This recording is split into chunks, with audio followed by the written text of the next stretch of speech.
Alright you guys, welcome back to Little Man Big Conversations. I'm of course the Little Man, aka the Flash Man, aka James, welcoming you back for part 3, the finale, Wayne, Maniac, Mattei. Without further ado, let's get into it. Are you still now guarding the WWE guys, even though that you're not involved in wrestling at this point? Yes, absolutely. It hasn't stopped. I travel all over the world with them still. Where was the last place I was with them? I was in the Philippines with Sheamus. Right. And that was kind of funny because obviously now, as you can see, but the people won't be able to see on the podcast, but I have a very big black beard. Yep. I have black hair. I actually get referred to quite a lot as, do you know you look like Dave Bautista? Cool. All the time I get it. It's ridiculous, whether they're pissed idiots in a nightclub or somebody walking down the street for some reason. I mean, yeah, big guy, tattoos, black hair, black beard. I kind of get it, but I'm not Filipino, I don't have an American accent, but, whatever. But Sheamus knew that. So the whole time we were in the Philippines, Sheamus kept calling me Big Dave. He would introduce me to everyone as, this is Big Dave. The people that worked at the hotel thought I was bloody Batista. As we'd walk out, of course, me and Sheamus together, they're like, oh, Mr. Sheamus, how are you? And they go, oh, Mr. Batista. And I'm like, what? Okay. And Sheamus didn't help. He's putting it on his Instagram. He's posting this. He's tagging Batista in on it at the same time. Saying, oh, I just trained with you, Big Dave. Jesus, I'm going to get a nasty message from Dave Batista in a minute going, will you stop impersonating me? So, yeah. That was the last time I travelled, I think, with WWE. No, they came to Australia after that. So, yeah, I'd gone to the Philippines, come back. They did the Australian tour, and then that was the last time that I was with them up until this point of the virus. Yeah, I was saying just before we started recording that the last time that I saw you at a convention was you were doing security work and they had brought in Emma. Yeah, that's a long time ago. Yeah, and I remember, there was a lot of people there, obviously with the, A4s and whatever merchandise to have signed, naturally. And I remember the looks that I got when I was like, oh, people were like, oh, are you reacting to Emma? And I went, nah. And they went, what are you doing? I'm like, there's Wayne. And I remember flagging you down, and obviously you were doing your work, and I was like, hey man, and then you sort of just went, yeah, smiled, and back to being sort of a stone gargoyle. And I'm like, oh cool, that's all. Yep, see you later. Yeah, that was a cool little moment, man. But hey, do you have any wrestling based security stories that you can share? Well, do I have any stories? Hell yes, I do. Do I have any to share? Let me see. I can reveal one which is burnt into my brain, and I wish it wasn't. You'll understand why in a minute. So I think we were in Perth, might have been Perth. And it's early morning. We have to get down to the buses. We got to get on the buses to go to the airport because we're flying out somewhere. So me and the American bodyguard that works direct for WWE are there, and he's ticking off names on the sheet as they're coming down, and they go over. The two buses are separated, heel and babyface, so you can keep kayfabe. Yep. So they're like that, and we're going through, and he comes up to me, and his name's John, and John says to me, he goes, Wayne, he goes, have you seen Flair? Yeah. I said, no. Yep. Jesus Christ. So he goes inside, and he gets reception to call his room. Nothing. They call his room again. Nothing. And we're talking about Rick here, not Charlotte. He's not responding. He's not on the bus. We double-check the bus again. He goes, for Christ's sake, will you go upstairs and bang on his door? I said, yeah, all right. Made my way up and walking past Roman and that are looking very hazy from the night before as well. I'm like, where are you going? The bus is this way. I'm like, yeah, I got to go get Flair. And they start laughing. And the door shuts and Seth is just looking at me like this. I'm thinking, what are you doing? So I've gone upstairs, found Rick's room. Bang, bang, bang, bang, bang. Banged on the door. Nothing.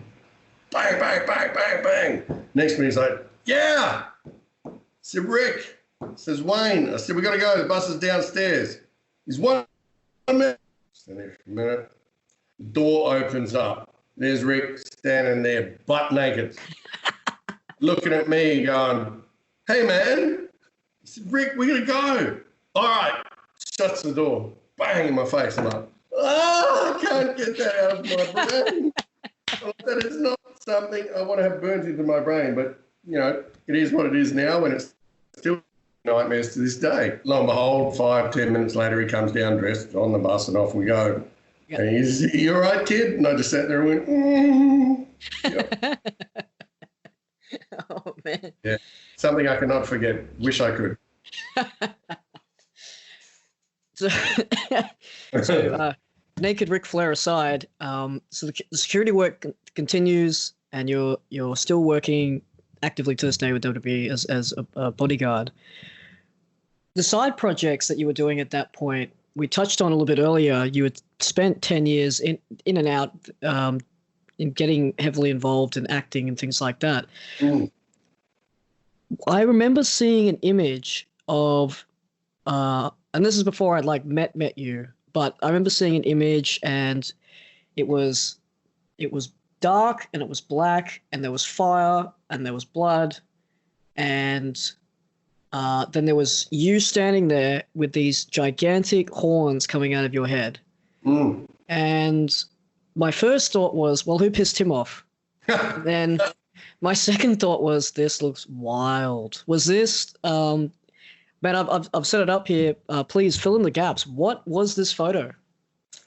That was an on-set photo from an independent movie that I did. The movie was called Jesus Walks. And basically I was Satan. Yeah. Yeah. Okay. I had, this was done, I think, in 2014. It was done on New Year's Eve. It was up in Queensland. It was 42 degrees. Oh, great. And there I am sitting under this marquee in this chair with the special effects makeup people working on me. And they worked on me for 5.5 hours before I got in front of the camera. Wow. I had prosthetic forehead. I had prosthetic cheeks. I had obviously clearly these big prosthetic horns. Mm. And when they put the prosthesis on you, they stuff it with foam and all that sort of stuff to give it body, but also too to help absorb the sweat, especially on a 42-degree day. Mm. So obviously shirtless and all that, and there's blood and there's all that. I'm completely red as, as Satan is, with all this shit dribbling all over my face to make it look demonic. And then I was taken into where we were filming the shot, and it was inside this warehouse, and it felt like it was 82 degrees by the time we got in there. Jeez. We've got fire breathers, we got all this stuff going left, right, and center. And there I am having to do a fight scene with Jesus. And I end up choke slamming Jesus through a table, scaring literally the absolute living piss out of these girls that were playing angels. Their reaction was not acting whatsoever. They just crapped themselves. They told me after when we stopped shooting, they said, "Jesus Christ, don't ever do that again." And I said, "What?" She goes, we were just shit scared. I thought that was amazing acting. They go, "We weren't acting. That was horrible." Well, done my job right, didn't I? Yeah.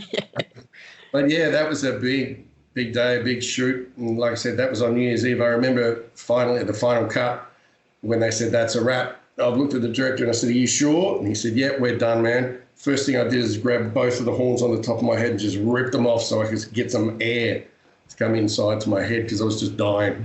Yeah. That. How many days do you remember roughly how many days you had to get all make-upped up and do that? Thank God it was one. Oof, Got it all done in one. Oh man, yeah, lucky because yeah, that's a heavy process, and I'm sure it would have been a very early start to come in and all day with wearing those prosthetics, man, and what could very well have been 82 degrees. Yeah, I think we started at something like 4 o'clock in the morning. So, and hence why they had that 5.5 hour leeway to be able to get all that makeup and prosthetics on me prior to shooting. So, yeah, is this shortly thereafter? Is this what leads to the YouTube series about you? Yeah, look, that was 2014. The YouTube series was done last year. In between, no, it was done last year. Yeah, that's right. It was that shot last year. So, and I mean, in between that time with playing Satan in that film, I'd done 6 or 7 other films. I'd been in the Broken Hill where I played a prisoner inmate. I was in The Boys Are Back with Clive Owens. What else was there? I was in the newest Pirates of the Caribbean movie. I was one of the pirates in that. Trying to think what else I've been in. There's been a few things that I've been in. I've been on the Guinness World Records TV show. Right. Multiple TV ads, all sorts of stuff like that. But this is, later on is where, and I've spoken about Ralph already being the director and writer of Hunter. He's the one that come up with the concept of Maniac, Protector and Enforcer. And he said, I want to do like a Dog the Bounty Hunter type show where we follow you around, we see the way that you work, we see what you do, we see your personal side as well, apart from just the big character basically at work and what you do there. So it was fun. We've done 2 episodes. He even followed me to the Gold Coast when I was looking after the UK reality TV star. Plus I had John Travolta at that time. It was sort of a crossover between the two. I went from John to this guy. So he was able to capture a whole heap of stuff from that. And he come down to Adelaide, got some stuff with what we do at night time with our nightclubs and all that sort of stuff. So it was really fun. And I think he's got another 4 or 5 episodes that he wants to shoot. And whether or not then he wants to pitch it to a TV channel, or we leave it as a web series, or see if a TV channel wants to pick it up and continue on. So, being that you are a guy that's been in front of entertainments and large crowds, either as a bodyguard or doing security in and around the clubs, and being no stranger to the camera in terms of doing film and TV and things like that, was that weird then? Because there is that sort of there is a kind of shift where you kind of have that switch, when you're in character as the Maniac, or you're doing things, the director of a TV or a movie says, all right, man, come in and play Satan, come in and play this prisoner. Did it feel a little bit strange now to be filmed and it's just you doing your everyday kind of vibe? Was it like, because you must have been so accustomed to being like, all right, I got to come in here and I got to kick this door down and fight Jesus or whatever it was. But now it's like, yeah, man, if you just want to live your life and I'll just film you, that must have felt a bit bizarre. Did it feel a bit strange to have your life, seemingly, really was recorded during those times? Yeah, it is really different. It's not daunting because I'm used to having the camera in my face, but when you're at work, like let's say on a Saturday night, I'd go into the city and I'd be monitoring over my nightclubs that I have and making sure the teams are working okay. I'd go inside the club, have a look, make sure everything's operating right. I'm in my full gear as well. But there's this guy either following you or in front of you with a camera, and people are looking on what's going on here. So it is a little different to be able to document your day-to-day movements with somebody with a camera in your face. And, when they say to you, just do whatever you want to do, be yourself. Yeah. How do I do that? There's a way to do it, but you've got to get used to it. That's the thing. So, it was different. Hey man, was there any times during the times you were being recorded, at work? Let's say, let's pitch a situation here. If someone was not behaving themselves, did you ever turn back to your director who was filming you and said, "Don't record this"? Now, the funny thing is when Ralph was there recording at that time, we really didn't have an issue happen, which was the saddest part about it, because he really wanted to capture something. And nothing eventuated. So it was ironic that he was there. He got to see a lot of stuff that we were doing and capture it and that, but there was not the big fight. There was not the big, brawl in the club or anything like that, or anything we had to deal with. So he was kind of like, oh, man. And I said, well, we must be doing our job right if it's not happening, isn't it? And he goes, yeah, you're probably right. So should have been the instigator. Should have shoved someone and had him record it. Yeah, exactly. So you have the documentary team following you around now, but is there another opportunity for you now that, I guess, you're not going to be playing Satan Volume 2, but is there another film role that comes in that has you sort of being that forefront character, if you will? Yeah, look, it was kind of funny. I had my agent ring me and she said, I want to send you something to look at, but you need to look at it straight away. So, okay, fine. So they send me this script and explain what the role is. I don't know who's in the movie or anything like that, or the size of the character, the piece or anything. She goes, but you will be a cast member. You're not an extra, you are a cast member in this film. Wow. She goes, are you available from this date to this date? Because first, the main things are you available? I said, yeah, absolutely. She goes, great. In about half hour's time, I have a contract sent to me immediately, straight away. And I rang her back and I said, Wendy, I said, I haven't read for anyone. I haven't seen anyone. She goes, don't worry, they've seen a photo of you. They want you. Sign the contract. Whoa. Okay. And I've looked and I've seen there's all the money in the figures and all that, and signed the contract, send it back. I said, great. All right, there you go. I said, when does it start? She goes, in 2 days. I went, okay. She goes, we'll send you the script through and you'll see everything. And you've got to go into wardrobe tomorrow and be fitted out. Okay. So I walked in at South Australian Film Corporation there into wardrobe, and I'm standing there and I'm looking around, and then all of a sudden Jack Thompson walks past me, famous Australian actor. Yeah. Morning. So hello. Then Roy Billing walks in from Underbelly. How you doing? Hey, how you doing? Yeah. And then this man of about 6'6" walks through the door, a walking stick, hat on, and he looks up and he says to me, he goes, Jesus, good morning. I said, hello. And I looked at him. It was James Cromwell, the American. Oh, wow. Yeah. You know, he's the Green Mile, he's LA Confidential, he was the warden in The Longest Yard with Adam Sandler. He's been in everything, you know. Revenge of the Nerds, I only watched that the other night, and he is the father of one of the nerds. And I was stewing, because if I'd realised that he was in that role, I would have said to him something about that film, because I used to love that film when I was a kid. Yeah. So, yeah, so we go through, wardrobe's done and everything, and then we start shooting, you know, 2 days later. And I think I was on set for 4 weeks shooting, and I played the character. In the script, my character's name is Big Bastard, but in the film itself, I think my name was John Huntley. I was one of the big nasty male nurses that basically stopped these old fellas from escaping from the nursing home, because they're all ex-army guys and all want to get the hell out of the nursing home and go do other things. So it's a romantic kind of comedy. It's very funny. In fact, I was in stitches half the time on set, especially with James. James was amazing. Yeah. So that's all shot and done. So what happened? It was about ready to come out, and then was it just the pandemic? Yeah, April 23rd it was supposed to be released in cinemas, and then they shut all the cinemas down. Great. Yeah, so I'm hoping, actually, I think it did get a preview screening at the Palace Nova Theatre in Arundel Street one night, but that was it. But then the normal cinema release date was April 23rd. So I'm hoping that with the cinemas opening up, I believe next week, we might start to see it roll through. But it just depends on how far back it's been pushed back now. I mean, it's completely produced and ready to release. It's just a matter of when. So. And you guys don't get updated? I mean, I'm assuming your agent will go, hey, yeah, it's finally coming out or something. Yeah, we could, or you go onto the IMDb site, which is the movie site where all actors and everyone's listed. I'm on there and you can see the release dates of stuff. So try to keep an eye on that where I can.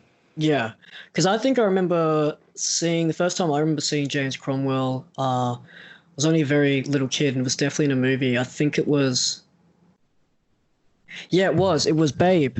And yeah, I'm sure a lot of people out there, my era coming up and watching those movies, that'll do pig. That line, forever etched in memory. Yeah. Well, the director of Babe was the director of Never Too Late as well. Far out, man. Yeah. That must have been surreal. And now you got to be professional too. It's like doing the shadow security work, and you can't just sit there going, oh, hey, man. Wow.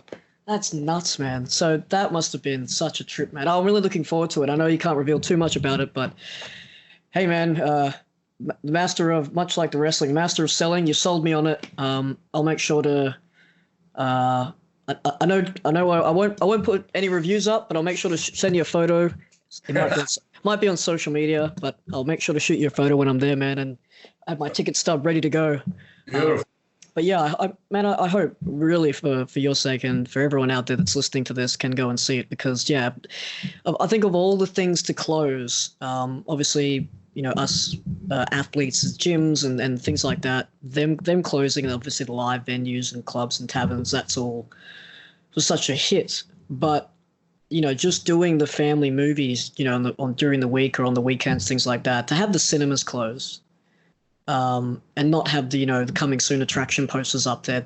That's a bit weird to see on the city streets these days. Was South Australia is doing pretty well, I think, comparatively to the rest of the, if not Australia, but to the world. And Queensland's sort of on the same track, if not at level. When that whole situation hit, and obviously the email come through, hey, look, it's going to be delayed, and obviously, okay, yeah, we get it. Was that then weird to sort of go around your local suburb of South Australia and just find that everything was quite literally closed? Yeah, it was. I mean, my gym, I go to Anytime Fitness at Brighton, and they had to shut. And, I would be in that gym every day. Yeah. It's 3 doors down from my office. I'd be there every day. I got to know the manager really well. It was really hard to deal with because obviously I used to have a massive gym in my house. Now I don't have it. That's why I go there. And not to be able to do anything, it was really tough. So, we worked around it, and we did a few things with my gym and so on that was enabling me to be able to train a little bit, certainly not going on site because you're not allowed to. Mm-hmm. But, yeah, it was really strange. I mean, I remember going to the shopping mall, and in the shopping mall there's escalators that lead up to the big cinemas that are there, and I just looked up, it was all black, and there was temporary fencing across the front of the cinemas like you would see at a construction site. Like that just looks so weird, Yeah, it's very bizarre. What would be even be more bizarre and just have that little fire and that rage come through is if you go up there, the fencing's up at the cinema, and right there on the coming attraction is the damn poster for your movie, man. Just be like, damn it. Viewing. I mean, the only thing that was good that happened was the movie trailer was released. So it's online. It's on my social media somewhere. You can find it on YouTube or whatnot. So at least we had the trailer released so people can see a bit about it and see, I'm in the trailer quite a bit. And you can see how funny it is. So, yeah, that was the only good thing that come out of it because otherwise I'd have been telling people what I've been doing and then I go, well, where's something we can see? And yeah. Yeah, it's that classic line. Yeah, I'm in this project, man. Oh, when is it? Oh, it's coming soon. Yeah. Would have been horrible. All right, so now we're going to get to the meat of the conversation here. We've heard about your time as a security guard, as a bodybuilder, as a professional wrestler, and touching in a little bit of acting. Speaking of acting, I want to know about this little side project, if you will. Oh, I don't know, called Young Rock. Am I on the right track here? We talking about the right thing? Yeah, I think I've heard of it before. Yeah. Now, for those of you out there listening and going, what the hell is a Young Rock? Is this some sort of archaeology program? No. It is about the stories of a young version of The Rock, the famous wrestler, a.k.a. Dwayne Johnson. You may have seen him in some movies, but yes, if you've seen him in movies, he used to be a professional wrestler. Young Rock is set during the time of The Rock growing up as a kid, surrounded by wrestling. His father was a wrestler, his grandfather was a wrestler, and in doing so, he had a lot of wrestling stories to tell. He used to hang out with Andre the Giant and all sorts of cavalcades with Macho Man. But what I want to bring up with you, Wayne, is the character that you got to play. You had the distinct honor, and I guess to some degree, if the show continues to go down that road, down that path of seasons upon seasons, you got to play the absolute iconic and bona fide WWE Hall of Fame legend, Sergeant Slaughter. Now, that's something that I think if you go to apply for any job in the future, if that's on the resume, it's like, just come in. Would you like something? Like, that's an instant free pass. But I've got to ask the question, that's not an everyday thing. And for the people that have seen the cover episode image, you and I doing this podcast episode together, the default image of the Maniac does not in any way, shape, or form resemble that of Sergeant Slaughter. So I got to ask, how did this all come about? Yeah, it's very strange. My normal look compared to Sarge's look is like oil and water. So it was ironic that I ended up playing him. But what had happened was there was a casting agent in Sydney looking to cast pro wrestlers. Didn't say anything else apart from that. And I found it, said to my agent, can you get me an audition? I don't know what this is, but it has to be me. She goes, okay. So she contacted them and she come back and she said to me, all right, I have an audition for you. Great. She sent it over and she goes, do you know I wrestled by the name of Brutus Beefcake? I said, yeah. She goes, all right, you're going to audition for him. And I, okay. I went, well, height, yeah, okay, tick. Body size and shape, yeah, tick. Tattoos, cross. Mullet, cross. Clean shaven, cross. I'm going down, there's more crosses than there are ticks. Anyway, I thought, all right, let's give it a shot. It's only a one-liner deal, but whenever I do an audition, I go all out to try and be that character when they can see the self-tape. Instead of just standing there in a T-shirt and a pair of shorts or whatnot, I went out and got like fingerless gloves that went up to my elbows that were bright pink, or I think they were actually sleeves or something off actually my wife's jumper that we cut off. It was something like that. Wow. We got a black proper dinner vest, and I put that on with no shirt, a bow tie, and then I think I got the big set of Cicateers out of the garage that we had that Beefcake used to have. So I've gone and delivered the one-liner to the camera, done the whole Beefcake thing because they said, look, have a bit of fun with it, ad lib if you want. It's not too serious. I'm all right. So I've done that. We sent it in, and I didn't hear anything for a bit. So I rang Anne again. I said to Anne, Anne, come on. I said, there's got to be something else. And in between that time frame, I'd found out what the project was. And, of course, finding out it's Young Rock and it's based on the life growing up of Dwayne Johnson and so on, I'm like, shit, I need to be in this. So I said to her, I need something. Give me another audition or find out what's happening with Beefcake for me. So she said, all right, leave it with me. She gets annoyed with me sometimes because I pester her so much, but, you have to. So she's come back with me and she goes, look, we've got another audition for you. I said, another one? She goes, yeah. Went, all right. I said, what's this one? She goes, oh, God. She goes, have you ever heard of a King Kong Bundy? Oh, God. God. Yeah. She goes, all right, that's what you're going to audition for. Now, again, I'm going down the list of ticks and crosses. Bald head, tick. Clean shaven, cross. Fat, cross. Thinking, wow, I'm hoping they're going to have a fat suit for this one. So one-liner again, the standard Bundy kind of give me a 5 count when he used to pin someone instead of the old 3, he wanted the 5. So did that one to camera, sent it off, and I thought of that. There's no hope of that one whatsoever. I said, you know who I am and what I've done. I need to get in this. If I get in this show, then I can't get any other audition. So there's something wrong. So she said, all right, let's see what we can do. And she's come back. She goes, all right, I've got another one for you. It's great. Who is it? It was Sergeant Slaughter. It's great. I said, excellent. All right. She said to me, you know who he is? I said, oh, do I know who he is? Of course I do. She's all right. There's a few more lines with this character. Here it is. She goes, have fun with it. Ad lib a little. Went down to an army disposal store and I've gone in. I've bought this big camouflage jacket. I bought a camouflage hat. Bought the aviator sunglasses, bought the whistle on the lanyard, did the whole 9 yards, got everything I could think of that would make me look like him. Mind you, I've got this beard very similar to what I've got now, this big black, pirates-looking beard, but wasn't going to remove that. So I dressed myself up in all the gear, had a few lines, which was good, a bit of dialogue. So I did the dialogue to camera, put Sarge's voice on, screwed around a bit with it, sort of like at the end of the dialogue I pretended to give. Because the scene was where we were meeting in the grandmother's apartment to go over the Battle Royal. Right.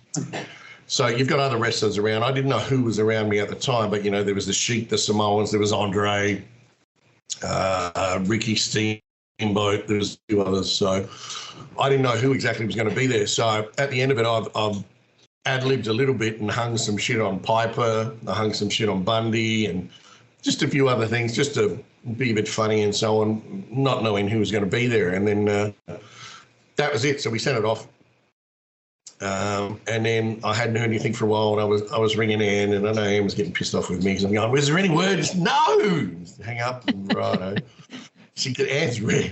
Anne's a tough lady, but she's a really, really good lady. And, I've got a great relationship with her, but I know if she's annoyed with it, she'll just go, no, and hang up. And you go, righto. So she was getting a little annoyed. But then all of a sudden, it was about 80-something days after I'd auditioned. She came back to me. She goes, you know what? She goes, I got some news. I said, great. What is it? She goes, they love you. I said, great. I said, what now? She goes, there's one more thing. I said, what? She goes, you're 95% of the way there. I said, okay. I said, well, what's the last 5%? She goes, well, they have to see your jawline and your chin. I'm like, oh, my God. I said, so what does that mean? She goes, you have to shave your beard off. And I've gone, oh, my God. I haven't been clean-shaven in close to 25 years. I think I've always had the goatee as I would the Maniac, or I'd have a beard or whatnot. So I said to my wife, I said, what do I do? She goes, you're crazy, shave it off. She goes, your hair grows that fast on your face anyway, it doesn't matter. So I said, all right. So she's gone to work one day, and I've gone up in the bathroom, and I'm looking in the mirror and grab the clippers, and I start taking my beard off. And I'm looking in the sink, and there's all this black hair. I'm like almost crying, going, oh, my God. Oh, no. So I take it all off, get the moustache just done like Sarge has. And I've got some hair at this time. I don't know why. For some reason, I'd grown my hair. So it was lucky that I did. And then I had to take a couple of pictures to send them. So I've done one photo, and it looked all right from the side. Like I've got a decent sort of square jaw. Excuse me. And then I thought, how am I going to make my chin so pronounced like his is and so on? So lucky enough, I was able to push my bottom jaw forward in front of my top teeth, so to speak, so I can project it out a bit. And as I've taken the photo and looked at that, I've gone, oh, my God. It just fit perfectly. I had no idea. And, you know, who would have known that under my beard I actually looked like Sergeant Slaughter? So we send those photos off, and I'm not kidding, it was in like 1 or 2 days. They've come straight back and they said, bang, you've got it. You're going to be cast as Sergeant Slaughter. And I'm like, holy shit, you know. Anne's rang me going, congratulations, like on the phone. Like she's normally going, your audition was shit, do it again. But this time she's going, congratulations. And I'm like, holy cow. So got cast as him then, had to wait for a bit for documents, NDAs, the script, all that sort of stuff. And then from there it was, you know, waiting to be shipped up to Queensland to become Sarge. So, okay, I've just got to ask the question, because this stories like this just don't happen, you know, like wrestlers who grew up watching other wrestlers don't then get to portray said wrestlers in a show about a wrestler. You know, it's a very unique circumstance, but I want to ask you not as a wrestler or even a fan, if you will, but what is that sensation like, knowing that you have grown up watching this image of this guy on television and it's influenced you to become a fan of that? But just as a person, what is it like to see an image of someone on television as a child to now, all these years later, be told, hey, you're going to play him now? Like, what happens? What do you do in that moment? It took a while to sink in, because, you know, Sarge is such an iconic figure, even now, but especially back in the 80s. You know, everyone knew Sarge. He was the Iron Sheik versus Sergeant Slaughter, or Sergeant Slaughter and Hulk Hogan versus the Iron Sheik, Nikolai Volkov. You know, it was the America versus Iran and Russia. It was that sort of thing. So yeah, I remember as a kid sitting down in front of the TV on a Saturday having to watch. We used to have the Wide World of Sports on TV. I don't know if you remember that show. It went like all day, from probably about 10 a.m. till about 4 in the afternoon, and it covered every single bit of the sporting genre that you could think of. They'd show you from badminton to F1 to bowls to cricket to rugby and so on. But you'd get 5 minutes of pro wrestling within that show every week, but they wouldn't tell you when it was. So you would have to sit there the whole day and wait to find that 5 minutes. And heaven forbid you'd need to go to the toilet, and then the wrestling would come on within that 5 minutes, because you would just spew, because you've been sitting there all day watching this other crap that you can't stand, and then you miss your 5 minutes. But every time I used to watch that, it would always be a Sergeant Slaughter match at Madison Square Garden. So to then realise that I'm going to play him on camera it did start to freak me out a little. I was thinking, Jesus Christ, how am I going to do this? You know, one, I'm Australian, so my American accent has to be on point. Two, he has such a distinctive voice with the raspy tone and the growl of the Marine Corps drill sergeant and so on, to remembering to stick my jaw out, to all this sort of stuff. And I'm thinking, this is going to be a bit of an undertaking. But you know what? Once you got there, and then you started to see some of the other casts, like when you saw these people, like it was ironic how much they looked like the character. It was just insane. I mean, so you kind of became that character then and there when you're on set. And as it is in the normal pro wrestling world, you get called your wrestling name when you're in the ring, when you're out of the ring, when you're backstage, when you're down the supermarket. If someone knows you, they go, "Hey, Maniac, how you going?" So from that minute that I stepped on set, I was Sarge, and that was it. So the transformation started there. They did my hair colour. They made my moustache the way it should be, made my hair the right way. Costume made everything fit perfectly. So I had the black tights, the original Sarge wrestling gear, all the black tights. It looked like a wetsuit with the white marine belt round it and so on, in the camouflage T-shirt. But what they did is they extended the T-shirt to a long sleeve shirt down to my wrist to cover my tattoos.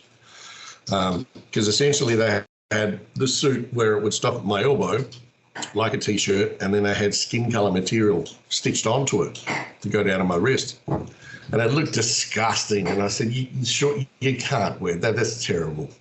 So they agreed, and they said no. So they ended up going with the shirt longer down to my wrist, which is just a little thing. It was a bit different to what Sarge used to be like, but I wore a camouflage T-shirt and they airbrushed on my arms. So you couldn't see any of my tattoos at all. I looked completely clean skin. It was amazing. But it took 2.5, 3 hours to get done. So it took a while sitting there to be airbrushed up to take all the tattoos off. So I guess they were worried too that when I did all the wrestling scenes, because you get so hot, they were worried the makeup might wear off. And, you know, because every time we did a scene, you know, the makeup ladies were straight on you within seconds with a fan and touching you up and making sure you look right again. So I think it was a wise choice. But playing the role has just been crazy, from the fact that I've actually got to meet and speak to Sarge himself on a podcast where we could see each other. We've emailed each other multiple times and chatted about things, chatted about the show. He's given me my blessing and thanked me for the way that I portrayed him. He said, it's amazing. I've met his daughter, Kelly. That's how it essentially happened, was his daughter, Kelly, got in touch with me on Instagram and said, thank you so much for playing my dad. You did an amazing job. Even his granddaughter, when she saw you on TV, thought you were Sarge. Because the granddaughter, apparently, when I come on screen, Kelly's gone, who's that? And she's gone, that's Grandpa. And, you know, for the granddaughter to think I was her grandpa, you know, that, let alone Sarge saying you've done a fantastic job, was just huge. So, you know, I've had quite a few chats with Sarge and so on, and he's been very gracious and thanked me for playing him the right way. He made a joke at one stage on where they were talking to him on a live signature thing. He goes, yeah, I've met and spoke to Wayne. He's a great lad, and so he's got all these lumps and bumps on him that I sort of don't have, but, you know, it's made me look really good. So it was really nice. He's such a nice man, and him and Kelly are both great. So they've been really supportive of what I've done, which is, again, mind-blowing to think that when I was a kid watching Wide World of Sports, I'm sitting there, a kid that's, you know, 11 from Australia, watching 5 minutes of wrestling that he loves of this guy that in turn later down the track becomes him in a TV show, and then gets to talk to him and his daughter and essentially become friends with both of them. It's nuts. But, man, you speak about good things. To segue right here, this whole experience for me, this close to near 4-hour experience that I have, has been nothing but a good time, nothing but a good thing. But I got to start with the wrap-up segments. So this next segment's called a deep dive, and don't worry about it. I'm not going to go on social media and look up some strange and wonderful photos and show you a black-haired. I'm sure I've deleted them all. Show you a black-haired, yellow-striped young version of the Maniac. I'm not gonna do that. But I'm going to ask you some unique questions that only you yourself can give your own unique perspective on. Wonderful. First question. Who are your personal heroes? If you have any, why do you hold them in such high regard? Wow. My mum. Yeah.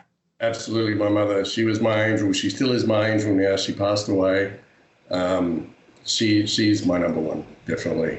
I mean, I can go through and say, I was a big fan of Arnie, Sylvester Stallone, and having gotten to meet Arnie was a massive thing in my life. Never met Stallone yet. And even Van Damme, getting to meet and look after him, so he's one of my growing up heroes as well. But Mum first and foremost before anyone else. Perfect answer. What would you be doing if you weren't in your current field? Jesus. No, you done Jesus. You fought Jesus, man. Bashed Jesus, didn't I? I think you're one of the only people in my life, man, that I can turn around and say, I've got a friend, Wayne. Yeah, what's he famous for? Fighting Jesus. What would I be doing? God, I don't know. I've done this ever since I was 18. I was in the arcade and then I transferred into this. I tried out for the police force when I was younger, but because I had a bad knee, they wouldn't pass me through the medical. So maybe a copper or a prison officer. I was always inclined to be in something like that. Yeah. So, yeah, maybe those two. So a big fan of protecting people and protection, doing the right thing. Oh, yeah, it's something I think that was bred into me. Obviously protected my mother more than anyone to start with, and then obviously friends, family, my own family. Anyone that's close to me like that knows that they can rely on me. If they're in trouble or they need help, they'll get it from me straight away. I feel protected already. Man, now that I have that number and that contact, trust me. Not that I'll come knocking, but hey, if anything goes sour, trust me, I'll feel safe. My number's the emergency brake glass. Oh, good. I'll try my best not to break it on when I'm bored. What was a turning point in your life? How did it affect you? And if it was negative, how did you overcome it?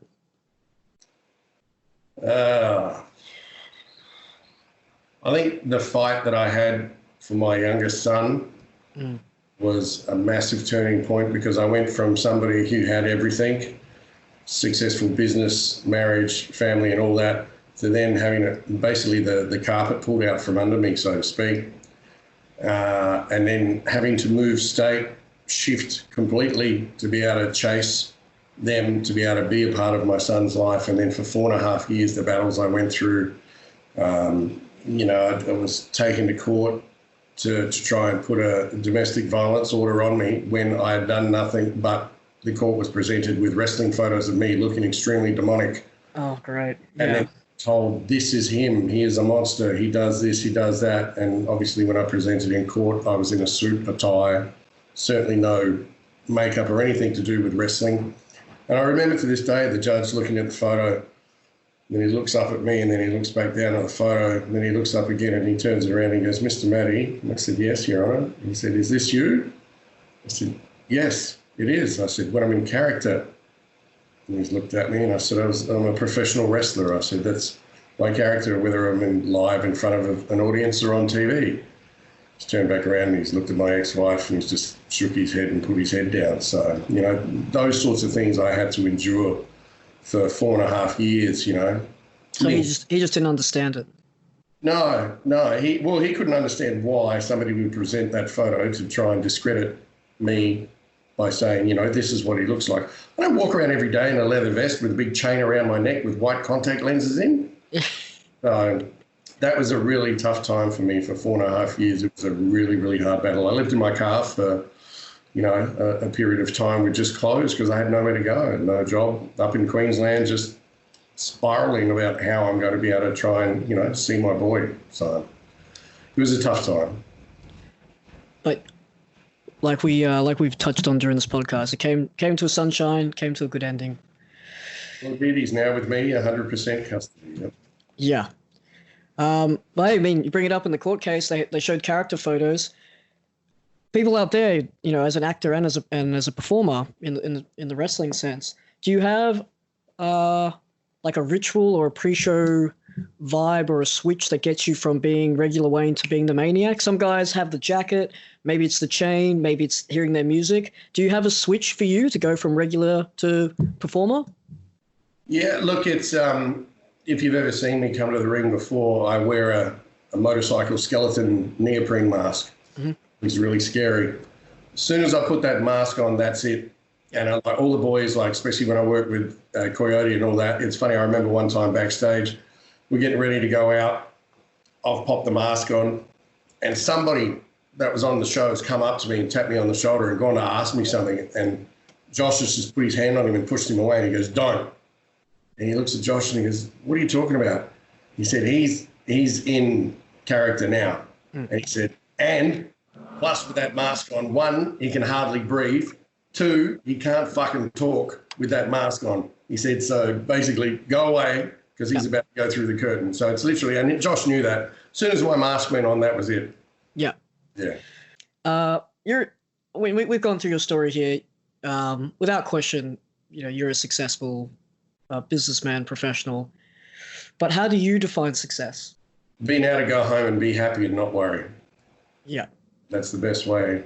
Absolutely. I mean, I used to be successful in my first company, but I'd go home and I'd stress. I wouldn't be able to sleep. I'd be worried about how do you do this? How do you do that? How are you going to pay this, pay that, and so on. It was extremely stressful. Now I know that we're successful in what we do because I can go home and I shut off and I enjoy myself at home. I don't have to worry. It's perfect. If you could go back in time now to your first day, let's say doing the club work, your first time doing the protection and your very first time getting in that ring, what advice could you give to yourself starting out in those 3 fields? Let's say the first time in the club, I would have said just try to relax and don't be nervous, even though it's extremely hard not to.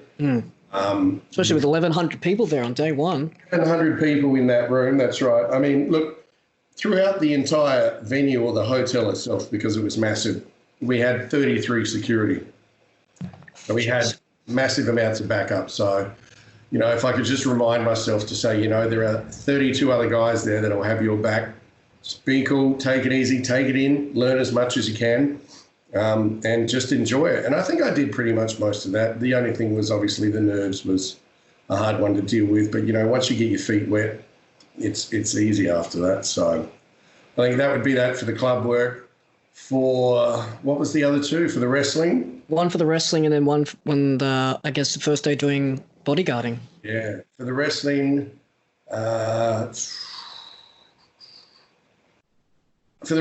probably would have told myself to maybe not be so confident at the start, sit back and just take it easy. I reckon I might have been a little bit too, no, I've got this. Not arrogance-wise, but I think because I felt that I could do it, I sort of was like, yeah, no, it's all good, it's all good. I think if I was able to take that back a little bit, maybe that would have made it a bit easier for me. But you know what, it is what it is. I got to where I am by being who I was back then. So, it couldn't have been that bad, to be honest. If anything, I would have told myself to hook the top rope with my arm a little less tighter the day that Crackerjack and Pitbull clotheslined me over the top rope and I did the full 360 cane thing, because that's what ripped one of my pecs. So if I could tell myself not to do that again, I would. And for the bodyguarding, man, day 1. Yeah, well, that was, what was that? Elle McPherson. So that in itself. All right, maybe day 2. Yeah. Look, I think I've done pretty well in that aspect that clearly I'm still doing it now, and the names of the people that I look after. I've never once approached a client and said, do you mind if I have a photo with you? Not once have I ever said that to this day, and I still won't. What I managed to do is I know that the people that I'm looking after are high profile. I know that there's paparazzi and there's media that are after them the whole time. Obviously, I am doing my job. My job consists of being right next to, right behind, or right in front of that person to protect them from anything that comes along. So I'm guaranteed to be in a photo somewhere in the media, which we then can take from the media because it's public forum and use that for marketing for our business. So I don't think that I need to have to ask them for a photo, or definitely not an autograph or nothing, at the end of the day, some of them I'm privy enough to have their phone numbers, which I still have due to the fact of us working so close together. If they're in the van somewhere, or they're in the van in the back seat and I'm in the front seat, and they want to tell me something they want to do, but they don't want everyone else to know about it, they'll shoot me a text. They'll say, Wayne, when we get up to my room, do you want to go train or something like that? So I get those sort of connections with them, and then sometimes we do become friends. You know, a lot of the WWE boys are my mates, and I hear from them all the time. So, yeah, I don't think that I don't know if there's too much that I'd really change from where I started with that. I think I'm pretty happy with how that's gone. Yeah.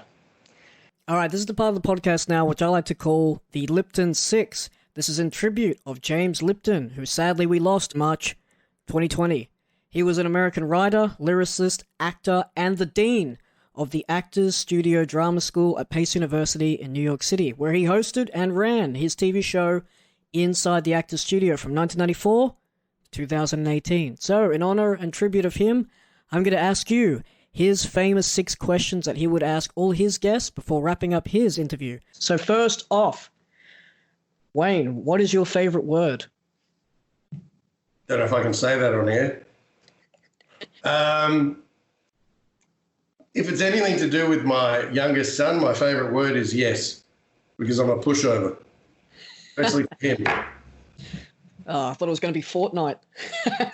Well, it's relating to that. So it's, Dad, can I have this? Dad, can I have that? You know, whether it's a gift card or something to do with Fortnite. Yeah. So yeah, it's yes. What turns you on? Now, it can be in the way that you're thinking, or it can be in the way that you go, all right, this is going to be a new experience. This is going to be a new life. Something to get you energized, something to get you fired up.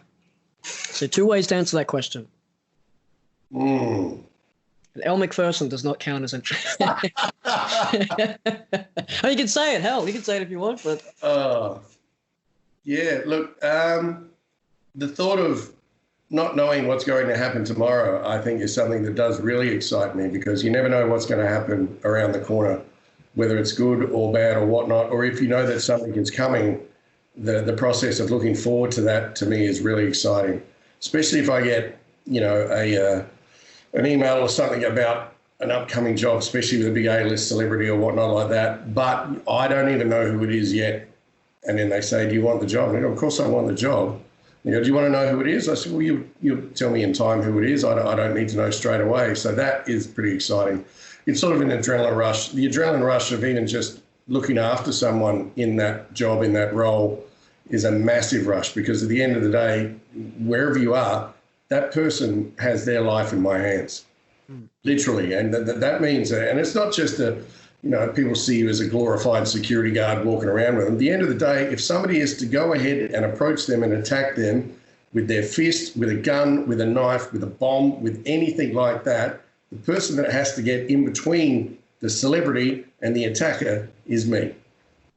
It's the bottom line. So at the end of the day, the rush of that job. I mean, I've been in all places in Asia where I've had to stipulate that when we do a public appearance inside a shopping mall or something or other like that, that there will be no backpacks brought up onto the stage when they come to meet this person. Because at the end of the day, and I've said this before in, I think, Ryback's podcast, backpacks are the things that scare me more than anything else. At the end of the day, they can step up, they've got the backpack on their back, they walk up, they want to get something signed, they put their backpack next to the table, they pose for the picture, and then they walk off and they leave the backpack. Yeah. And heaven forbid what happens with that backpack. So the whole job itself is kind of a turn on and a rush because of that factor. You know, at the end of the day, as much as I hate to say it, it's you're going out there to do a job and you don't know if you're going to come back. What sound or noise do you love? What sound or noise do I love? Yep. The dinging of my bank account notification. Yeah. Hey, man, you're dealing with Hollywood A-listers, right? All right. Here's a fun one. What's your favorite curse word? Oh. Get ready. He's going to swear. Look, if I can say them on air, I'll say them. If you want to beep them, you can beep them. Look, the C word falls out of my mouth all the time, even in general conversation. The F word is another one. Yep. it's just, I think the fact of being obviously at 18 years of age and starting in a nightclub bouncing with guys that are older than you in that environment, those words become common language. They're not even a swear word, you know. You'd walk in there and the boys were like, hey, C, how you doing? You're like, whoa, hold on. And you're like, no, man, it's all good. Don't worry, it's all good. And you think, yeah, all right. And then it just becomes common language, except for when I ever spoke to my mother. I would never swear. And then I would never swear around my youngest son until now he's 9, and things fall out, especially when I'm driving the car.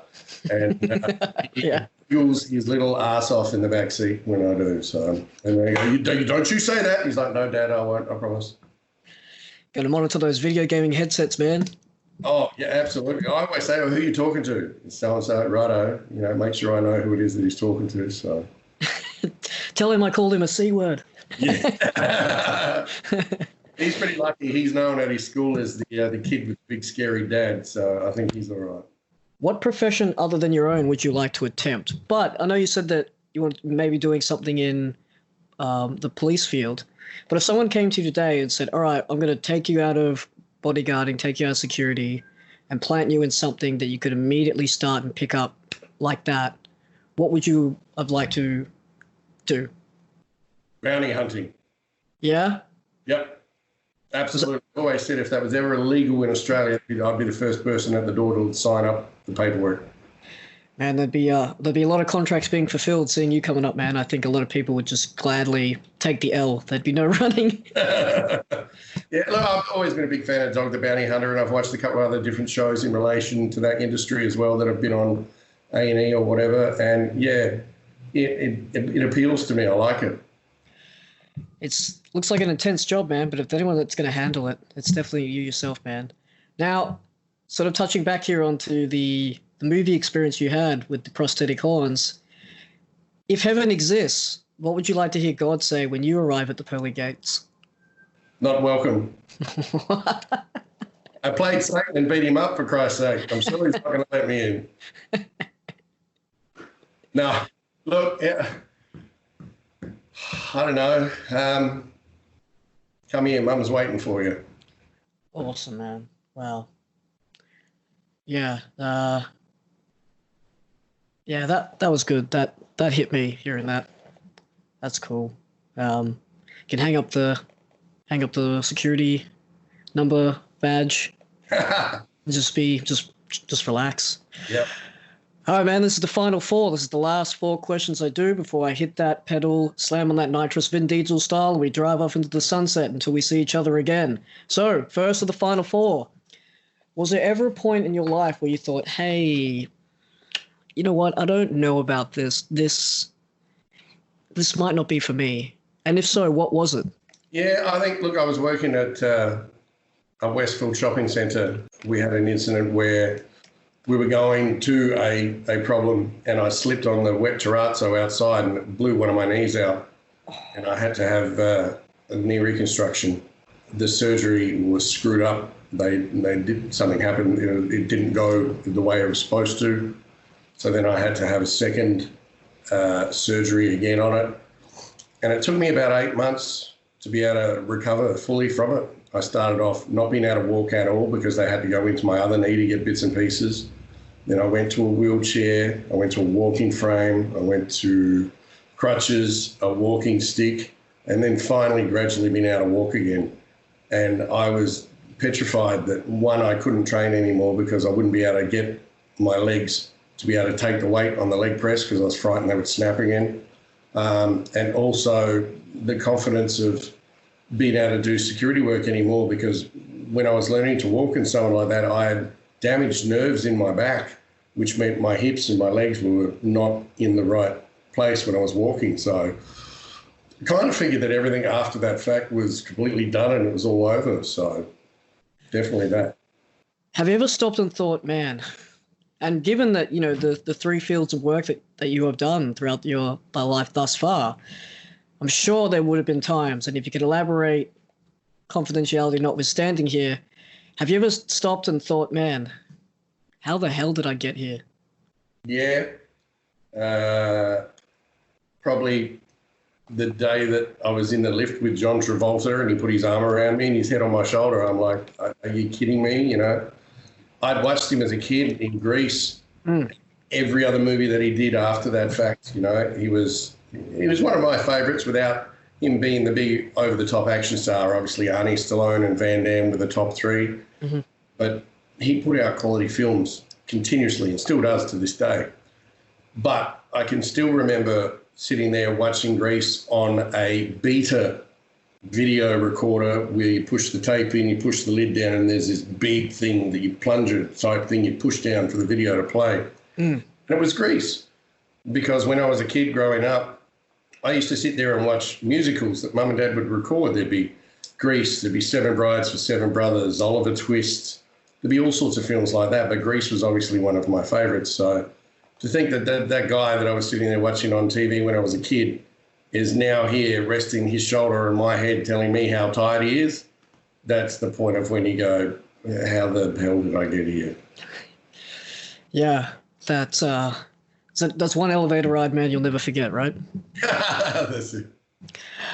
At this age, looking back on everything you've done now, from the first days of the arcade all the way up until now, take yourself back to that point, being that young kid and thinking, at the age you are now, man, you know, did you ever have thoughts of you being at this age? And did you ever think that at this age you're at now, this is where you'd be?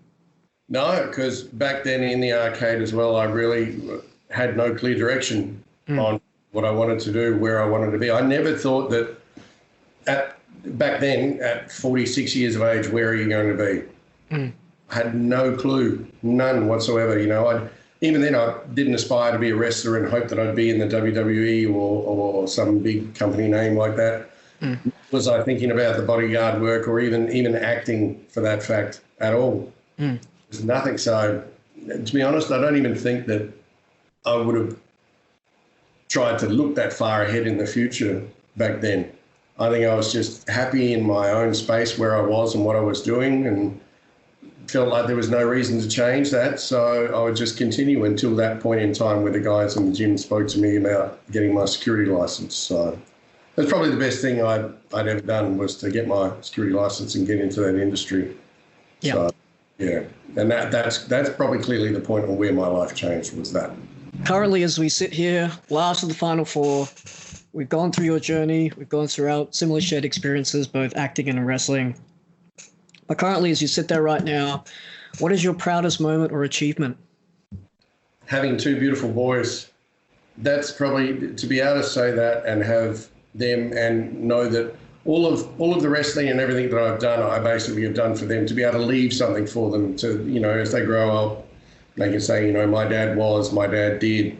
You know, I've got all of my title belts framed in box frames that, you know, will hopefully one day be theirs. So, yeah, I think that's probably it. Yeah. Hey, man, perfect answer. If you had said getting my first security or kicking one dude out the first time in the club, I'd be like, I think you're missing something. Let me ask that question a different way. All right. So we spent through the journey, man. For anyone else that's out there listening to this episode right now and they want to find out a little bit more about Wayne, hey, we got through a lot here, but if you want to find out a bit more about Wayne, you can follow Wayne on Instagram at Wayne_Mattei. That's Mattei. Hey, it's in the episode description. Play along. There's also WayneMattei.com. We can go on there and learn all about his history, both as a guard, as a trainer, as a wrestler, and of course as an actor. But hey, as an absolute Easter egg to this episode, Wayne has also launched Mattei Motion Pictures, all one word, also available to follow on Instagram. There is also a Facebook fan page, Wayne the Maniac. You can follow him on all social media and follow him on the internet. If you want to see a bit more footage of Wayne, hell, you don't have to look too far. Put his name into YouTube, put his name into Google. I'm sure you'll find a video or two. But hey, I just want to say, I thank you so much for being so open and just being so receptive to coming aboard and doing this. It's, you know, the times that, you know, we're in the same business but didn't get to share live events together, I still kick myself over.